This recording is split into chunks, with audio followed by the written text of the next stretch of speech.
Hi guys, welcome back to our YouTube channel. आज हम accounting के प्लेलिस्ट पे आपके लिए दूसरा वीडियो लेके आए हैं। आई होप हमारी फर्स्ट वीडियो से आपको अच्छे से अकाउंटिंग के बारे में डिटेल में नॉलेज मिला है। अगर आपने वो वीडियो नहीं देखा तो प्लीज़ वो वीडियो देख लीजिए। अब हम इस अकाउंटिंग के प्लेलिस्ट के दूसरी वीडियो को स्टार्ट करते हैं। आज हम इस वीडियो में classification of accounts and rules of debit and credit in दोनों के बारे में डिटेल में डिस्कस करने वाले हैं। तो चलिए स्टार्ट करते हैं।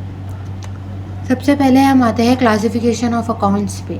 अकाउंट्स बेसिकली दो पार्ट्स में क्लासिफाइड है। एक होता है पर्सनल अकाउंट और दूसरा होता है इम्पर्सनल अकाउंट। पर्सनल अकाउंट फिर तीन चीज़ों में क्लासिफाइड है। एक होता है नेचुरल पर्सन, दूसरा होता है आर्टिफिशियल पर्सन और तीसरा होता है representative person. Natural person basically human beings से रिलेटेड होता है, नॉर्मल ह्यूमन बींग्स जैसे कि आप, हम, Lakshmi, Naresh, any XYZ normal human beings, ये पूरे नेचुरल पर्सन्स में आते हैं। और artificial person group of persons, institution और फर्म्स, ये सारी चीज़ें आर्टिफिशियल पर्सन्स में आते हैं। आर्टिफिशियल पर्सन्स का एक बेस्ट एग्जांपल है बैंक आर्टिफिशियल पर्सन्स में आता है। और तीसरा होता है representative person. Representative person basically दो चीज़ों के बारे में रिलेशन बताता है, दो चीज़ों को रिलेट करता है, जैसे कि cash payable, cash receivable, commission payable, commission receivable, ये पूरा रिप्रेजेंटेटिव पर्सन्स में आता है। आई होप आपको पर्सनल अकाउंट क्या है समझ में आ चुका है और नेचुरल, आर्टिफिशियल और रिप्रेजेंटेटिव पर्सन्स क्या है ये इसके बारे में भी नॉलेज मिल चुका है। अब हम चलते हैं इम्पर्सनल अकाउंट की तरफ। इम्पर्सनल अकाउंट सिर्फ दो चीज़ों में क्लासिफाइड है। एक होता है रियल अकाउंट और दूसरा होता है nominal account. Real account asset से रिलेटेड होता है। असेट्स यानी कि बिजनेस में जो लॉन्ग टर्म के लिए ज़्यादा फ़ायदेमंद है, जैसे कि मशीनरी, बिल्डिंग्स, फर्नीचर, कैश, ये पूरे हमारे बिज़नेस के लिए असेट्स हैं, जो भी कुछ प्रॉफिट होता है बिज़नेस का वो। और दूसरा होता है nominal account. Nominal account basically expenses, loss, income, gains, business के जो भी एक्सपेंस, लॉस और गेन्स और इनकम जो होते हैं वो पूरे नॉमिनल अकाउंट में आते हैं। अब हम चलते हैं रूल्स ऑन डेबिट और क्रेडिट की तरफ। तो इसमें पर्सनल अकाउंट, रियल अकाउंट और नॉमिनल अकाउंट, इन तीनों के डेबिट और क्रेडिट के रूल्स समझाए गए हैं। जैसे कि हमने पहले देख चुका है कि पर्सनल अकाउंट में नेचुरल, आर्टिफिशियल और रिप्रेजेंटेटिव पर्सन्स आता है। अब इसका golden rule, debit and credit का गोल्डन रूल ये है कि debit the receiver, credit the giver. Debit the receiver, credit the giver. इसको अच्छे से समझने के लिए हम एक एग्जांपल लेते हैं। जैसे कि आप पिक्चर में देख सकते हैं, ये एक पर्सन दूसरे पर्सन को एक फ़ोन गिफ्ट दे रहा है। तो समझ लीजिए ये जो पर्सन फ़ोन दे रहा है उसका नाम है शीला, और जो पर्सन फ़ोन ले रहा है, जो पर्सन रिसीव कर रहा है फ़ोन, उसका नाम है नेहा।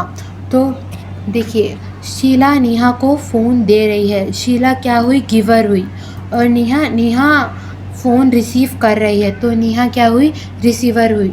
तो इधर शीला गिवर हुई और नेहा रिसीवर है, क्योंकि शीला नेहा को फ़ोन दे रही है। तो अगर हम इसमें rules of debit and credit में अप्लाई करते हैं तो debit the receiver, credit the giver. Neha phone receive कर रही है तो वो डेबिट हुई, और शीला आईफोन दे रही है तो वो क्रेडिटर हुई। आई होप आपको पर्सनल अकाउंट का ये रूल समझ में आ चुका है। अब हम चलते हैं रियल अकाउंट की तरफ। रियल अकाउंट बेसिकली पूरे असेट्स से रिलेटेड होता है। जैसे कि हमने पहले समझ चुके हैं कि असेट्स यानी कि मशीनरी, बिल्डिंग्स, फर्नीचर, कैश, ये पूरे असेट्स होते हैं। अब इसका रूल है कि debit what comes in, credit what goes out. Debit what comes in, credit what goes out. तो इसका एक एग्जांपल हम लेके समझते हैं। जैसे कि हमने कुछ 50,000 रुपीज़ का हमने सेल किया, तो फिर हमको कैश आया 50,000 का। हमने 50,000 का माल बेचा और हमें कैश आया 50,000 का। तो क्या जा रहा है? स्टॉक जा रहा है। और क्या आ रहा है? कैश आ रहा है। जब हम स्टॉक बेच रहे हैं तभी हमें कैश आ रहा है। तो इसका रूल है डेबिट व्हाट कम्स इन। हमको क्या आ रहा है? कैश आ रहा है। और हम what credit what goes out, क्या जा रहा है, स्टॉक जा रहा है। तो डेबिट व्हाट कम्स इन, क्या आ रहा है, कैश, तो कैश हुआ debit. Credit what goes out, stock जा रहा है तो स्टॉक क्या हुआ, क्रेडिट। आई होप आपको रियल अकाउंट का rules of debit and credit समझ में आ चुका है।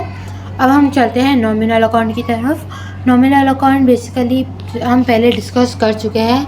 बिजनेस के पूरे expense, loss, income, gains nominal account में कैलकुलेट किए जाते हैं और इसका रूल है debit all expenses and loss, credit all incomes and gains. Debit all expenses and loss, credit all incomes and gains.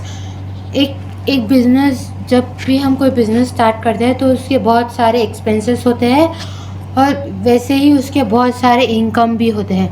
Expense यानी कि बिज़नेस का जो भी छोटा मोटा खर्चा होता है वो पूरे एक्सपेंसेस होते हैं, जैसे कि प्रिंटिंग और स्टेशनरी, ट्रांसपोर्टेशन, इलेक्ट्रिसिटी, ये पूरे बिज़नेस के एक्सपेंसेस होते हैं। और इनकम या गेन यानी कि हमें कुछ कमीशन रिसीव हुआ, कुछ इंटरेस्ट रिसीव हुआ, कुछ कैश रिसीव हुआ, कुछ डिस्काउंट रिसीव हुआ, ये हमारे लिए एक साइड से इनकम और गेन है। तो इसका रूल है डेबिट और एक्सपेंसेस एंड लॉस, क्रेडिट और इनकम्स एंड गेन्स। जैसे कि बिज़नेस के जो भी एक्सपेंसेस, जैसे कि electricity, transportation, printing and stationery, ये जो भी छोटा मोटा खर्चा है ये पूरे डेबिट होते हैं। और जो भी हमको इनकम आता है जैसे कि कैश, डिस्काउंट, इंटरेस्ट, कमीशन, ये पूरे क्रेडिट होते हैं। और ये है नॉमिनल अकाउंट का रूल। आई होप हमारे इस वीडियो से आपको classification of accounts and rules of debit and credit क्या होता है समझ में आ चुका है। अगर आपको ये वीडियो पसंद आया तो please like, share and subscribe to our channel. Thank you for watching.